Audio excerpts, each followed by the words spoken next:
बिस्मिल्लाहिर्रहमानिर्रहीम। अस्सलाम वालेकुम मेरे प्यारे दोस्तों, कैसे हैं आप? उम्मीद करता हूं आप खैरियत से होंगे। दोस्तों, आप देखना शुरू कर चुके हैं आपका अपना यूट्यूब चैनल आसान उर्दू SDL और मैं हूं आपका दोस्त कारी फ़हीम अहमद कासमी। प्यारे दोस्तों, कई लोगों का मेरे पास कमेंट्स आया, कुछ लोगों का फ़ोन भी आया, उन्होंने व्हाट्सएप पर भी मुझसे रब्ता कायम किया। कुछ लोगों का मुझ पर इंस्टाग्राम पर भी ये सवाल है कि हज़रत मदरसा बोर्ड के रिज़ल्ट के बारे में कुछ बताइए कि मदरसा बोर्ड का रिज़ल्ट कब आएगा और किस तारीख को उसका मदरसा बोर्ड का रिज़ल्ट आएगा, कैसे उसको मोबाइल पर निकाल सकते हैं, उसके लिए क्या क्या प्रोसेस होगा। तो दोस्तों, मैं इसी के बारे में आपको थोड़ी सी जानकारी लेकर हाजिर हुआ हूँ, लिहाजा आपसे गुजारिश है कि वीडियो को पूरा ज़रूर देखें। चलिए हम वीडियो शुरू करते हैं।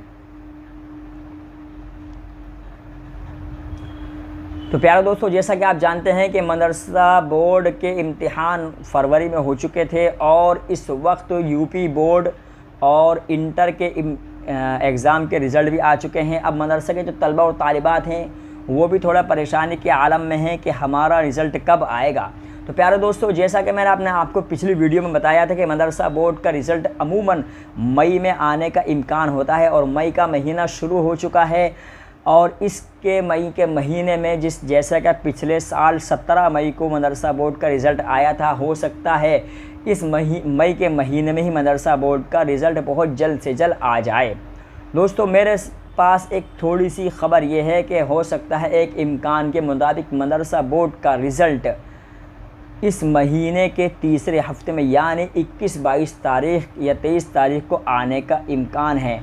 ये पहले भी आ सकता है और उसमें ताख़ीर भी हो सकती है, कोई ठीक ख़बर अभी तक मौसूल नहीं हुई है। हाँ, आज ही मैंने एक ख़बर पढ़ी, वो ये कि मदरसा बोर्ड इस वक्त बड़े ख़स्ता दौर से गुज़र रहा है। पिछले 10 सालों का अगर रिकॉर्ड उठाकर देखा जाए तो मदरसा बोर्ड के तलबा और तालिबात में तकरीबन 80% की कमी आई है। जहां 10 साल पहले मदरसा बोर्ड के तलबा और तालिबात की भरमार हुआ करती थी, आज इन 10 सालों में मदरसा बोर्ड में तकरीबन 80% तलबा और तालिबात की कमी आई है। और इस कमी की वजह सबसे बड़ी यह है कि पहले मदरसा बोर्ड खुली आज़ादी के साथ काम करता था, उस पर किसी किस्म की इस तरह पाबंदियाँ सरकार आयद नहीं करती थी। और मदरसा बोर्ड में जो लोग स्कूली इम्तिहान नहीं दे पाते थे, हाई स्कूल और इंटर का, वो मदरसा बोर्ड से अपना इम्तिहान दे करके आगे की पढ़ाई कर सकते थे।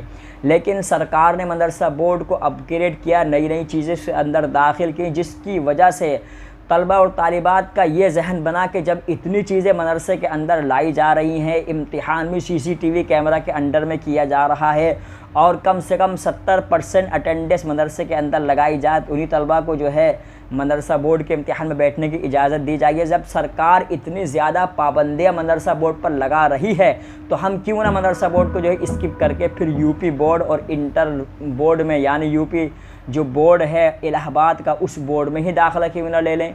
तो एक वजह ये भी है। और दूसरी वजह दोस्तों ये है कि मदरसा बोर्ड के तलबा और तालिबात में कमी इसलिए भी आई है क्योंकि इस वक्त उर्दू पढ़ने वाले तलबा और तालिबात में बहुत ज़्यादा कमी देखी गई है। और मदरसा बोर्ड के तलबा और तालिबात, ज़ाहिर सी बात है, जो उसके इम्तिहानात होते हैं उसकी अक्सर जो किताबें हैं वो सब उर्दू में हैं, इसीलिए तलबा से उर्दू पढ़ना लिखना नहीं आता है। इसलिए कुछ तलबा मदरसा बोर्ड को स्किप करके यूपी बोर्ड में दाखिला ले रहे हैं। और तीसरी एक वजह जनाब कमर अली साहब ने ये बयान फरमाई है कि मदरसा बोर्ड के इम्तिहान अब से 10 साल पहले तक CCTV कैमरा के अंडर में नहीं होते थे और इम्तिहान देने के लिए तलबा और तालिबात कुछ नकल का सहारा ले लिया करते थे और कुछ टीचर वगैरह उनकी मदद कर दिया करते थे। लेकिन जब से CCTV कैमरा के अंडर में इम्तिहान हो रहे हैं, उस दौर से लेकर के आज तक मदरसा बोर्ड में अभी नकल भी नहीं हो पा रही है और टीचर भी कुछ मदद नहीं करते हैं। इसकी बुनियादी वजह यह भी है कि इससे बहुत से लोग तलबा और तालिबात उर्दू लिखना पढ़ना ना जानने की बुनियाद पर फेल भी हो जाते हैं, जिसकी वजह से मदरसा बोर्ड की दर दिन ब दिन घटती चली जा रही है। और पिछले 10 सालों का रिकॉर्ड अगर देखा जाए तो तकरीबन 80% से ज़्यादा मदरसा बोर्ड के तलबा और तालिबात में कमी आई है। और आप ये भी जानते हों कि जब 2024 के अंदर मदरसा बोर्ड का केस सुप्रीम कोर्ट में पहुंचा था तो सुप्रीम कोर्ट ने मदरसा बोर्ड को वैध तो करार दिया था, लेकिन उसकी डिग्रियां कामिल और फाजिल को असंवैधानिक करार दिया था, यानी गैर कानूनी। इसलिए मदरसा बोर्ड ने यूपी बोर्ड को देखते हुए सिर्फ इंटर और हाई स्कूल के ही फॉर्म भरवाए थे। कामिल और फाजिल के फॉर्म 2024 के अंदर 2025 के अंदर मदरसा बोर्ड ने भरवाए नहीं हैं। दोस्तों आज के लिए फ़िलहाल इतना ही, यही मेरे पास कुछ जानकारियाँ थी, मैंने आपके सामने पेश कर दी। मदरसा बोर्ड का रिज़ल्ट जैसे ही आएगा मैं आपको फ़ौरन वीडियो बनाकर आपकी खिदमत में पेश कर दूंगा।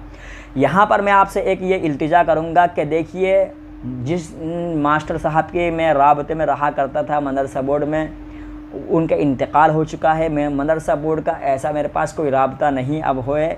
एक मेरा दोस्त दो एक दोस्त मदरसे से राब्ते में रहते हैं, लेकिन उनसे भी बहुत कम राब्ता हो पाता है और तलबा और तालिबात का रोल नंबर बड़ी मुश्किल से मिल पाता है। इसीलिए अगर मदरसा बोर्ड का रिज़ल्ट आएगा भी तो मैं आपको किस तरह निकाल करके दिखाऊंगा। इसीलिए एक मेरी आपसे ये दरख्वास्त है कि एक तो आप सेकेंडरी यानी मुंशी या मौलवी का रोल नंबर और एक सीनियर सेकेंडरी यानी आलिम का रोल नंबर मुझे आप व्हाट्सएप पर या के इस वीडियो के कमेंट में सेंड करें। मैं इंशाअल्लाह उन रोल नंबर के ज़रिए से आपका रिज़ल्ट निकालना ज़रूर सिखाऊंगा। जैसे ही रिज़ल्ट आएगा उसी दिन इंशाअल्लाह ज़िंदगी रही तो आपके सामने मैं वीडियो बनाकर पेश कर दूंगा। आपसे दरख्वास्त है कि आप मुझे अपना रोल नंबर ज़रूर प्रोवाइड कराएं। आज के लिए फ़िलहाल इतना ही। वीडियो अच्छी लगी हो तो लाइक कर दें, चैनल को सब्सक्राइब करें और इस वीडियो को शेयर भी करें ताकि ज़्यादा से ज़्यादा तलबा और तालिबात इस वीडियो से फ़ायदा हासिल कर सकें। और मदरसा बोर्ड के बारे में जो हमारे पास जानकारियाँ आती हैं, जो दीगर बोर्ड के बारे में, दीगर जो है कॉलेजेस या के यूनिवर्सिटीज़ के बारे में हमारे पास जानकारियाँ आती हैं जो मदरसा के तलबा और तालिबात के लिए खुसूसी तौर से होती हैं, वो आप तक पहुंच सकें। इसलिए इस वीडियो को ज़्यादा से ज़्यादा अपने दोस्तों में शेयर भी करिए। मिलता हूं फिर किसी वीडियो में, जब तक नहीं ख्याल रखिएगा। अस्सलामु अलैकुम।